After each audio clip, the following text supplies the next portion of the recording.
We'll guide you through how to identify wrong answers from ChatGPT. If you find this helpful, consider subscribing and liking the video. First, open your web browser and go to the OpenAI website to access ChatGPT. Once you're there, initiate a conversation with ChatGPT by entering your question or prompt.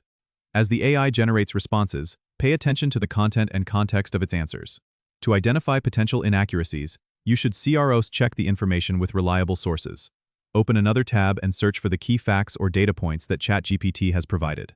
Use trusted websites or official publications to verify the details. If ChatGPT gives a historical date, a scientific fact, or any specific statistic, make sure it matches with the information from these sources.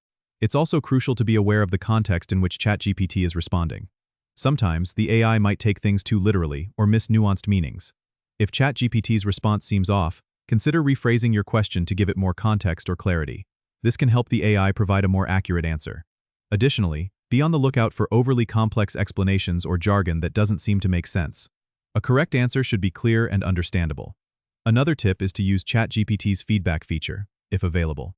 This allows you to flag or report any answer you suspect to be incorrect, which helps improve future responses. Lastly, remember that ChatGPT is constantly learning and improving, but it might not always have the most up-to-date information, so always double-check critical information. Don't forget to subscribe and comment if this helped you out.